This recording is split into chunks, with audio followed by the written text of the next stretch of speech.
Vous avez passé votre vie entière à bâtir un château, pierre après pierre, croyance après croyance.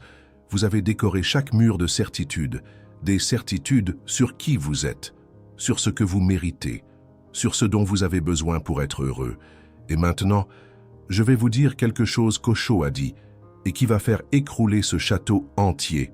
Il a dit, avec moi, les illusions seront inévitablement détruites. Je suis ici pour détruire toutes les illusions. Oui, cela va vous irriter, cela va vous déranger. C'est ma façon de fonctionner et de travailler. Je vais vous saboter depuis vos propres racines, à moins que vous ne soyez totalement détruit en tant qu'esprit. Il n'y a aucun espoir pour vous, détruit en tant qu'esprit. Relisez ça. Osho n'offre pas de réconfort. Il offre l'annihilation. Et le plus perturbateur, c'est que lorsque vous vous éveillez vraiment, 8 illusions que vous avez portées toute votre vie disparaissent, simplement, pas graduellement, pas partiellement. Elles s'évaporent, comme si elles n'avaient jamais existé. Et vous réalisez que vous avez passé des décennies à défendre des choses qui n'ont jamais été réelles. Dans les prochaines minutes, je vais révéler chacune de ces 8 illusions. Certaines, vous les reconnaîtrez immédiatement. D'autres, vous y résisterez de toutes vos forces. Et au moins l'une, je vous le garantis, vous n'êtes pas encore prêt à la lâcher. Mais c'est exactement celle-là qui vous empêche de vous éveiller. La première illusion qui disparaît est la plus fondamentale de toutes. L'illusion que vous existez en tant que moi séparé. Osho était brutal à ce sujet. Il a dit « L'ego ne peut pas être sacrifié parce que l'ego n'existe pas. L'ego est seulement une idée. Il n'a aucune substance. Ce n'est pas quelque chose. C'est du pur néant. Vous lui donnez de la réalité en y croyant. Vous pouvez retirer la croyance et la réalité disparaît, s'évapore. Pensez à ce que cela signifie. Vous avez passé votre vie entière à protéger, à alimenter, à défendre quelque chose qui n'existe pas. Toutes les fois où vous vous êtes senti offensé, toutes les fois où votre orgueil a été blessé, toutes les fois où vous avez eu besoin de prouver que vous aviez raison. Vous défendiez un mirage, un fantôme, une ombre sans substance. La neuroscience moderne est en train de confirmer cela. Des chercheurs ont découvert que notre sense du moi est une illusion créée par une région du cerveau appelée le réseau du mode par défaut. Et pendant la méditation profonde ou les expériences d'éveil, cette région devient beaucoup moins active. Le résultat, la sensation d'être un moi séparé disparaît simplement. Et quand cela arrive, il n'y a pas de perte, il y a expansion. Osho utilisait une analogie puissante. Il disait que l'ego est comme l'obscurité. L'obscurité n'a pas d'existence propre. C'est simplement l'absence de lumière. Vous ne pouvez pas lutter contre l'obscurité. Vous ne pouvez pas jeter l'obscurité hors d'une pièce. Vous ne pouvez pas la déplacer. Si vous voulez faire quelque chose avec l'obscurité, vous devez faire quelque chose avec la lumière. Allumez la lumière, l'obscurité disparaît. Éteignez la lumière, l'obscurité apparaît. L'ego est ainsi, l'absence de conscience de soi. Mais voici le paradoxe que la plupart ne comprennent pas. Osho n'a jamais dit de détruire l'ego. Il a dit que l'ego se dissout de lui-même lorsque vous apportez la lumière de la conscience. Vous n'avez pas besoin d'attaquer quelque chose qui n'existe pas. Vous avez seulement besoin de regarder directement vers lui. Et au moment où vous regardez, vraiment regardez, il disparaît comme une ombre quand la lumière est allumée. Calmez-vous, parce que la deuxième illusion va déranger encore plus ceux qui vivent en planifiant le futur.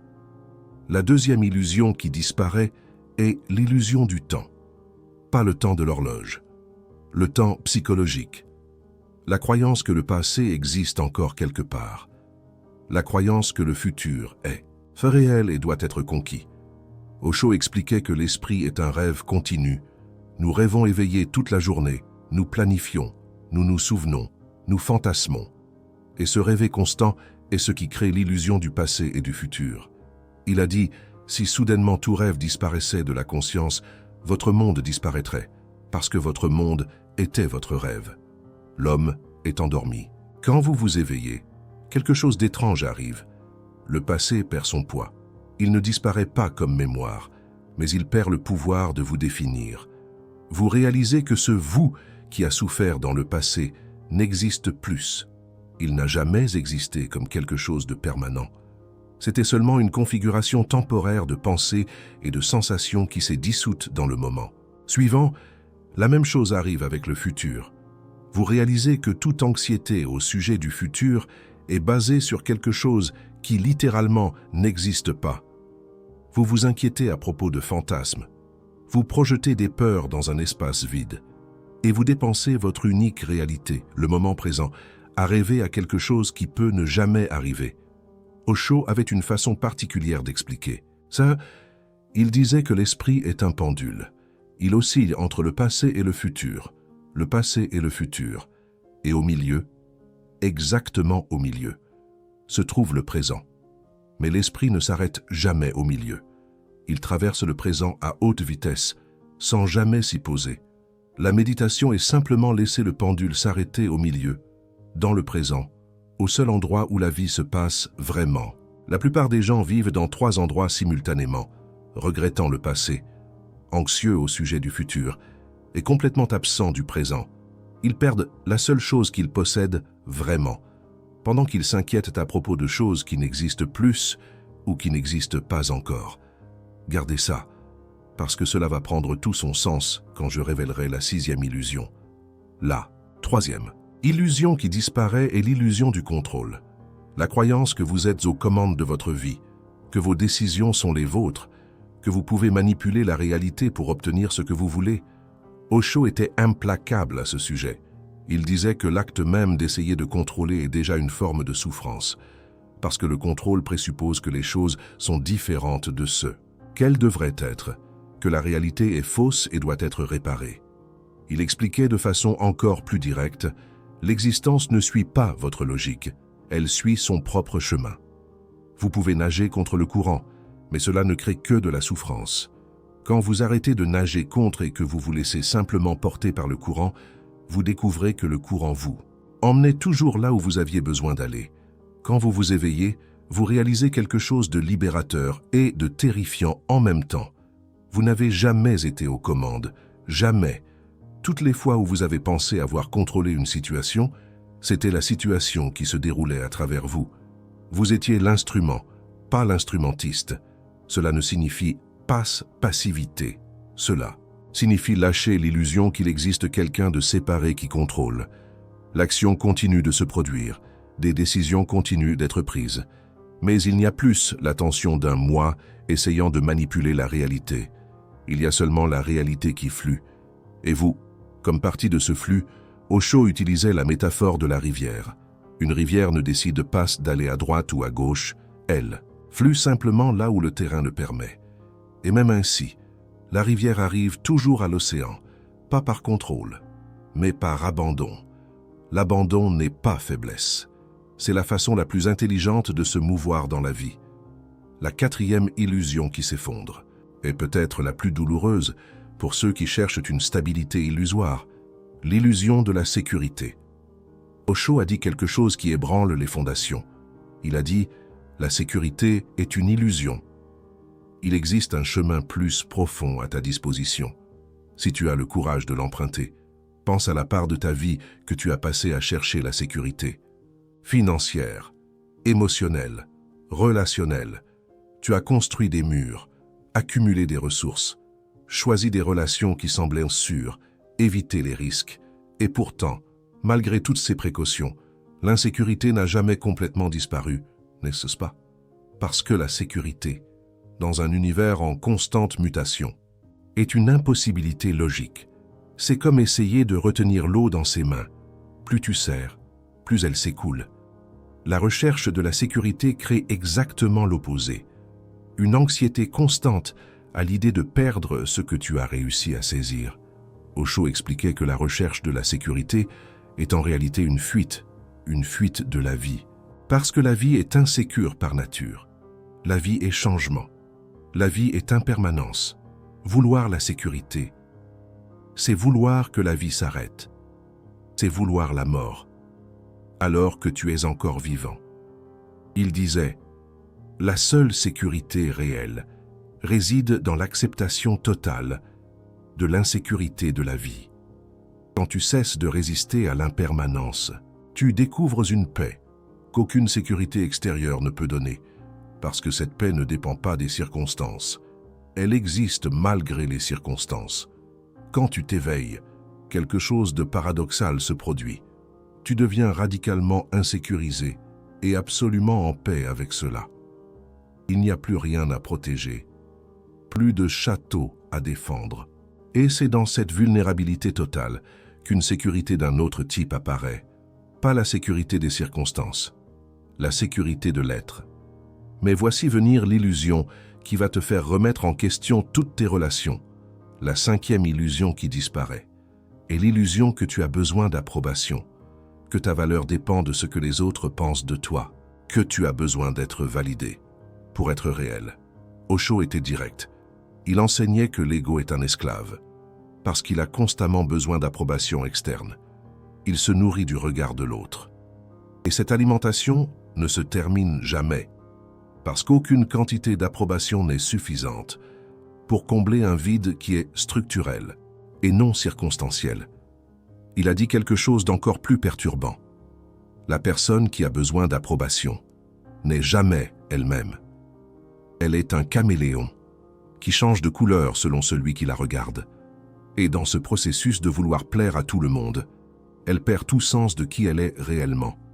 Elle devient une collection de performances, sans un acteur réel derrière. Quand tu t'éveilles, tu réalises que tu as passé ta vie à jouer, choisissant tes mots pour impressionner, cachant des parties de toi qui pourraient être jugées, façonnant une image acceptable. Et cette image n'a jamais été toi.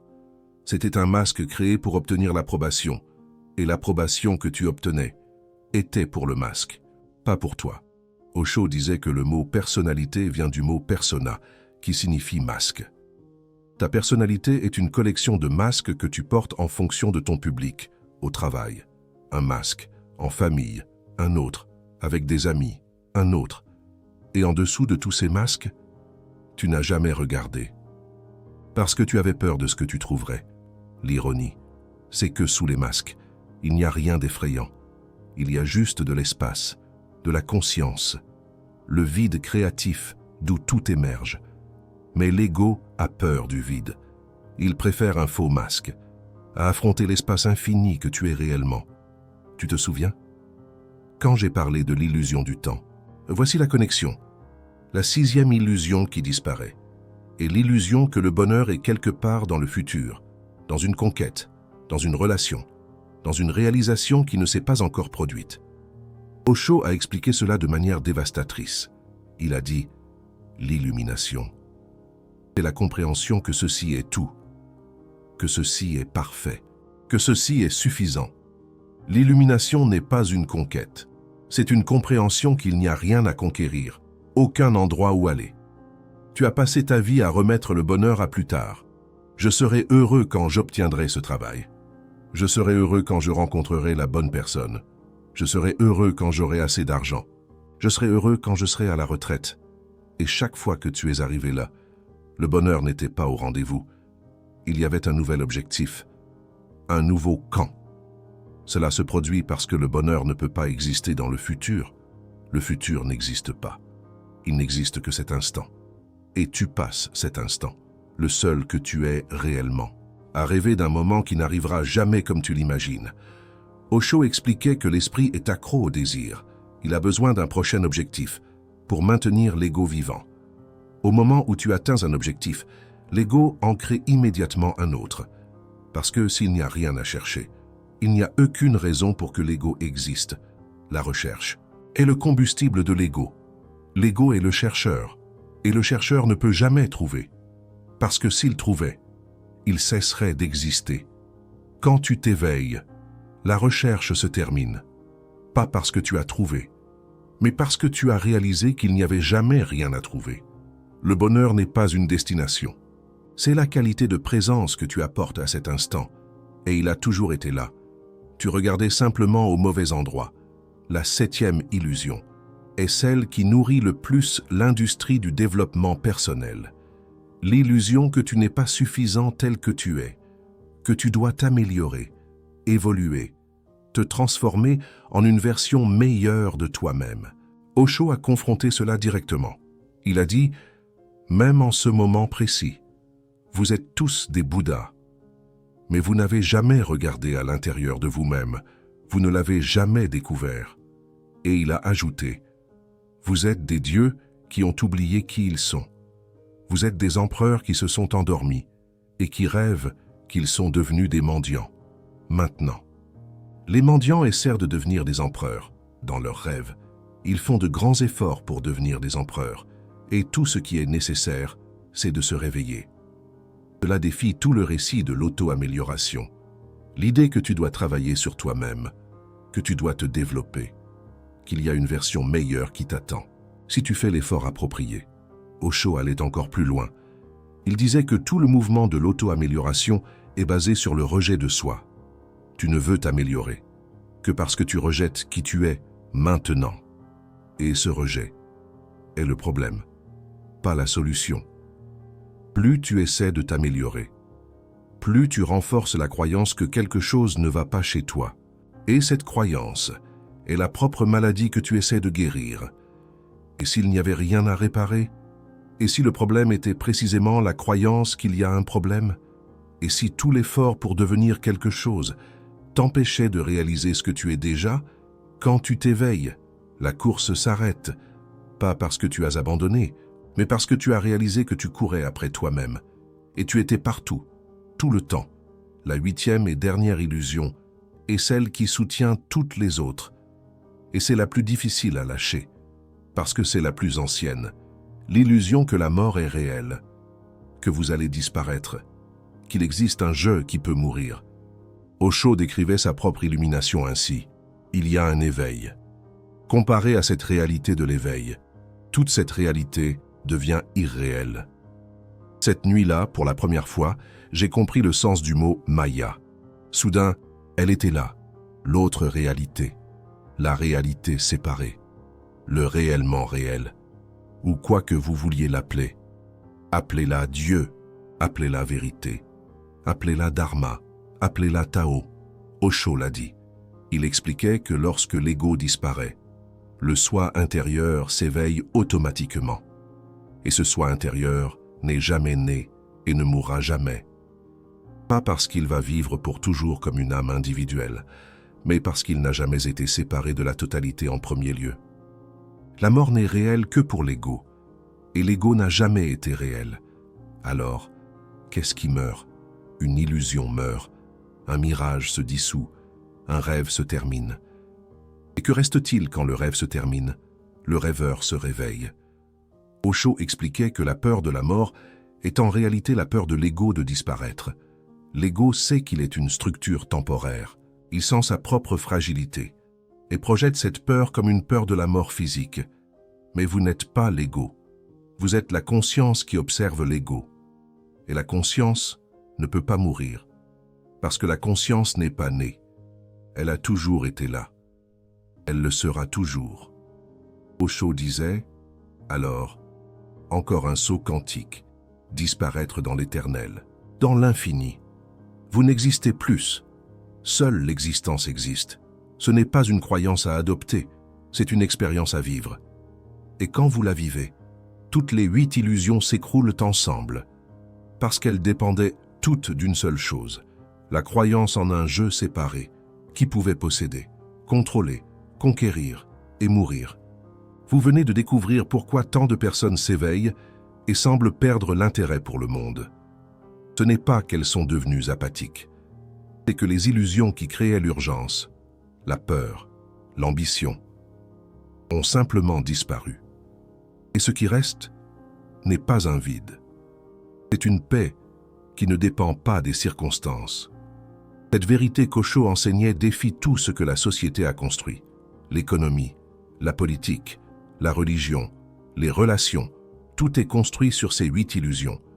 L'illusion que vous êtes un je séparé, qui doit compéter, accumuler, se protéger, être approuvé, s'améliorer et finalement mourir. Supprimez ces illusions et tout le système de valeurs que vous connaissez s'effondre. Les super thanks ne sont pas seulement un soutien financier. C'est vous qui dites « Continuez à détruire les illusions ». Quand vous cliquez sur le cœur doré, vous ne payez pas pour du contenu. Vous vous positionnez. Vous dites que vous préférez la vérité inconfortable au mensonge réconfortant. Chaque super thanks me permet de continuer à révéler ce que la plupart des chaînes n'ont pas le courage de dire. Maintenant, laissez-moi vous montrer quoi faire de ces illusions dans la pratique. Osho n'enseignait pas la théorie, il enseignait la transformation. Et la pratique qu'il offrait était surprenante de simplicité. Il ne s'agissait pas de faire quelque chose, il s'agissait d'arrêter de faire. La pratique est l'observation. Seulement l'observation. Quand une pensée surgit qui renforce l'une de ces 8 illusions, vous ne luttez pas contre elle. Vous n'essayez pas de la remplacer par une pensée meilleure. Vous observez simplement. Vous observez la pensée surgir, exister pendant un moment, et disparaître, sans vous impliquer, sans vous identifier. Osho disait « L'esprit est l'illusion, ce qui n'est pas, mais apparaît, et apparaît tellement que vous pensez que vous êtes l'esprit. La clé est celle-ci. Vous n'êtes pas vos pensées. Vous êtes la conscience qui observe les pensées. Et quand vous commencez à observer au lieu de vous identifier, quelque chose change. Les pensées perdent leur pouvoir. Les illusions commencent à se dissoudre, non pas parce que vous les avez détruites, mais parce que vous avez arrêté de les alimenter avec votre attention. Il existe un exercice spécifique que vous pouvez commencer aujourd'hui, pendant 3 jours. Observez seulement quand l'une de ces 8 illusions apparaît dans votre esprit. Ne jugez pas, n'essayez pas de changer, notez simplement. Observez quand vous défendez votre ego. Observez quand vous vous perdez dans le passé ou le futur. Observez quand vous essayez de contrôler. Observez quand vous recherchez la sécurité, l'approbation, le bonheur extérieur. Observez quand vous sentez que ce n'est pas suffisant. Observez quand vous craignez la mort. À la fin de chaque jour, notez ce que vous avez observé. Non pas pour créer une liste de défauts, mais pour voir clairement comment ces illusions opèrent dans votre vie quotidienne. Il existe un second exercice qu'Osho recommandait spécifiquement pour dissoudre l'illusion du « je » séparé. Asseyez-vous en silence, fermez les yeux et cherchez l'observateur. Qui observe vos pensées? Qui écoute les sons autour? Qui sent les sensations dans le corps? Essayez de trouver cet observateur. Vous allez découvrir quelque chose d'intéressant. L'observateur ne peut pas être trouvé, parce qu'au moment où vous regardez vers lui, il devient l'observé. Et un autre observateur apparaît, observant. Et si vous cherchez celui-là, la même chose se produit. L'observateur final ne peut pas être vu, parce qu'il est ce qui voit.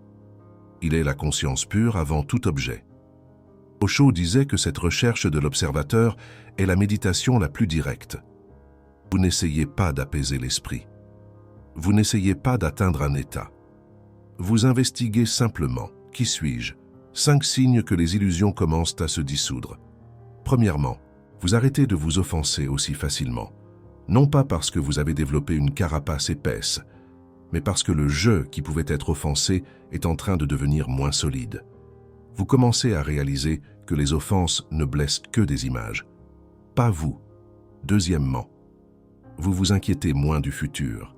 Non pas parce que vous êtes devenu irresponsable, mais parce que vous réalisez que planification est différent d'anxiété. Vous pouvez planifier sans être psychologiquement dans le futur. La planification devient fonctionnelle, non obsessive. Troisièmement, vous avez moins besoin d'approbation. Non pas parce que vous êtes devenu arrogant, mais parce que votre valeur ne dépend plus de ce que les autres pensent. Vous commencez à agir à partir d'un centre interne, pas à partir d'attentes externes. Quatrièmement, vous acceptez plus, non pas de manière passive et résignée, mais parce que vous réalisez que résister à ce qui est déjà est une forme de folie. L'acceptation devient intelligence, non faiblesse.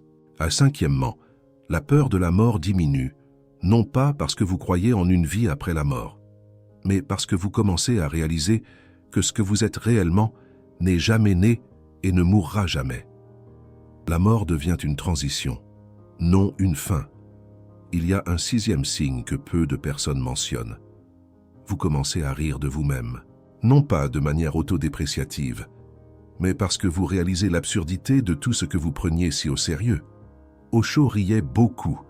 Il disait que l'illumination est la plus grande blague de l'univers. Vous passez votre vie à chercher quelque chose que vous n'avez jamais perdu. Osho faisait une invitation à la fin de beaucoup de ses discours. Il disait que toute la journée spirituelle est en réalité très simple. Il ne s'agit pas d'aller quelque part. Il s'agit d'arrêter d'aller. Il ne s'agit pas de conquérir quelque chose. Il s'agit de lâcher prise. Il ne s'agit pas de devenir illuminé. Et réaliser que vous êtes déjà ce que vous cherchez. Mais l'esprit a tout compliqué. Il a créé des systèmes, des techniques, des chemins, des niveaux, des étapes. Et toute cette complication ne sert qu'à une seule chose, maintenir l'ego vivant. Parce que si l'illumination était trop simple, l'ego n'aurait plus de fonction. S'il n'y avait rien à conquérir, le moi qui conquiert disparaîtrait. C'est pour cela qu'Osho était si provocateur. Il ne construisait pas un système, il détruisait les systèmes. Il n'offrait pas de nouvelles croyances, il détruisait toutes les croyances, y compris, éventuellement, la croyance en lui-même. Il disait « Je suis seulement un miroir. Si vous voyez quelque chose en moi, c'est votre reflet. Quand vous vous éveillerez, le miroir ne sera plus nécessaire. » La question qui reste est celle-ci, parmi ces 8 illusions.